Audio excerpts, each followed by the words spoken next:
Okay, so hello mga idol, welcome back dito sa ating channel at for today's video ay isi-share po natin sa inyo itong bagong app na si Cashward Earn Money Side Job. So early access pa lang tong app at ibig sabihin beta test pa lang to at tatry natin mismo, okay, para mas meron pa silang ma-provide, no? Or para mas meron pa tayong ma-provide na information para or feedback para ma-develop or ma-improve ng developer yung application nila, okay? So bukod nga po sa early access, pwede na tayong kumita dito sa ngayon, okay? Or ngayon na, okay? So yung developer nito ay si Cashward.com, okay? So bago pa lang to kasi meron pa lang siyang 1k downloads, okay? Then kapag na-install nyo na, then open nyo lamang po yung app. Okay, so bali lang ngayon dito mga idol, andyan lang po tayo sa pinaka-dashboard or homepage ng app. Okay, so bali dito mga idol, yun nga, kung bago lang kayo dito ay meron kayong pipilapan dito pag open nyo pa lang or pag simulan nyo pa lang sa app, okay? So yun nga, ito na nga po yung pinaka dashboard, no? So dito nga po mga idol ay nandito yung mga ways of earning na feature offers. So yung ipunin natin dito ay itong dollar sign sa taas, okay? So as of now, so medyo bagay pa rin talaga yung kanilang app kasi dito yung sa feature offers wala pang lumalabas dito. Ganito lang yung lumalabas, loading lang ng loading siya. Okay, so baka sa akin lang to or ako na lang experience ito, so try nyo lang sa inyo, baka naglo-loading or makita nyo yung mga offer dito na kung saan ay naglalaman yan ng mga balance or mga rewards dito.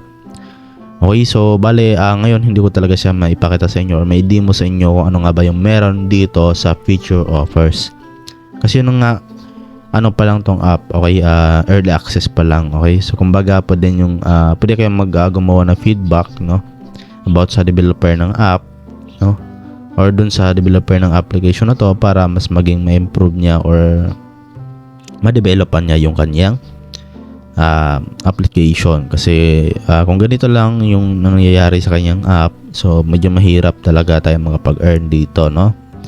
Then dito na lang tayo muna, okay? Punta tayo dito sa invite or sa kanilang affiliate program, okay?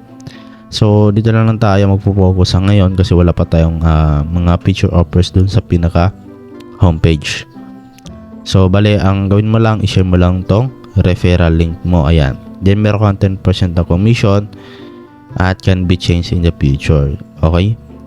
Okay, so yan, nakadepende po, paiba-iba po itong 10% commission. So kumbaga kinabukasan or mga ilang buwan magbabago yan kasi sabi dito can be changed in the future, no?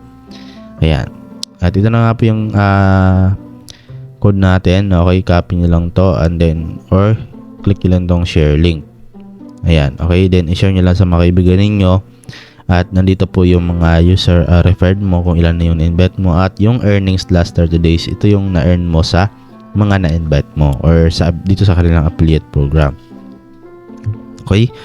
At andito naman makita yung rank, name, earn, offers completed. So yun nga, punta tayo dito, okay? So wala pa talagang lumalabas dito. So dito naman sa taas meron kayo makita dito mga idol na nakapag-earn na sa kanilang app, ayan, okay? So yung iba dito nakapag-payout na. So dito naman sa kanilang leaderboard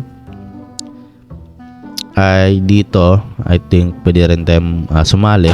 So dito ay paramihan po ng makukuhang rewards, okay? So ito yung top 1, okay? So loading pa rin siya talaga, okay? So bala dito, hintay lang natin to kasi kanina nakita ko talaga to kanina, ayan. So as you can see ay meron na lumabas. So bala dito nakita nyo offers completed 1 pa lang. So yung top 1 pa lang. Yung iba 0. Ayan, nakita nyo 0 sila.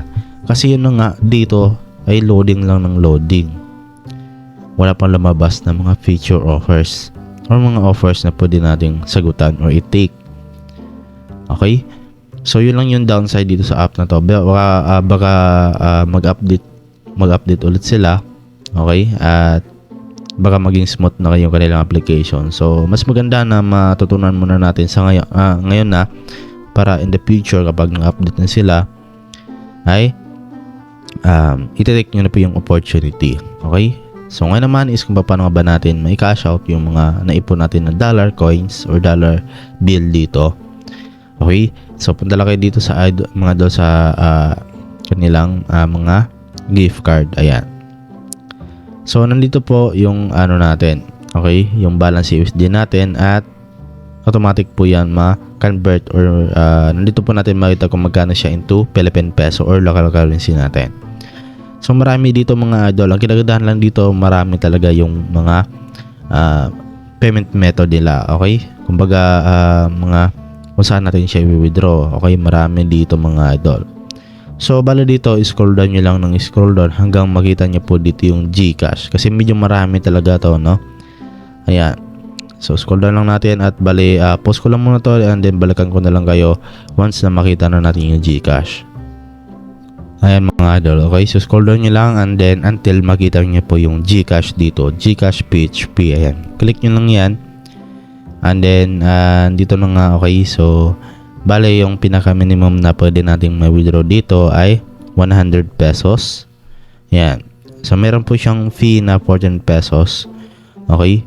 So kailangan meron kang lagpas 100. Okay. Kumbaga 114 yung balance mo dito. Kasi hindi po siya kakaltas dito sa price natin. Kumbaga buo po yung marireceive natin. Okay. Meron din 200, meron 500 at meron 1,000, meron 2,500 at meron 5,000 at hanggang 10,000 pesos. Okay? So, yung mga idol, try nyo na to. Okay? So, sobrang ganda, no? Kasi maganda yung ino-offer nila ng mga amount dito. Okay, at I think naman malinis naman yung kanilang interface, yung application. Bukod yun nga lang, yung downside is dun sa pag-take natin ng mga offers. So as of now, hindi pa tayo makapag-earn ng smooth dito. Okay, so yun nga, withdraw natin and then bali, lagyan nyo lang po dito yung GCash number niyo at click nyo lang po itong get OTP. So kapag ano pa nyo dito mga idol, kapag meron pa silang hinihingi, no, na GCash OTP, so wag nyo pang ibigay. So I think dito iba po. Okay, hindi po GCash siguro yung lalagay nyo dito, no, na tawag dito number. Okay, so ang kailangan nyo lang kapag dito kailangan nila ng OTP ng GCash mo, so syempre wag mong ibigay yon or wag mong ilagay dito. Okay, so okay, yun nga. Basta ano, kapag hindi naman GCash yung hiningin nila, kasi meron naman talagang mga application na naghihingi ng OTP na hindi galing sa GCash. Okay, so safe yun mga idol. Kapag galing sa GCash, 100% wag yung ibigay. Ako na po yung nagsasabi sa inyo. Okay, okay, so yun lang mga idol. And then yun nga, try nyo na tong application na to kasi yun nga, I think legit naman to. Kasi maganda yung kanilang pagka-develop ng app, yung pagkagawa. So, as of now, wala pa akong maibigay na proof, no? So, wala nang pong mawawala kung itatry nyo to mga idol kasi libre lang naman to, okay?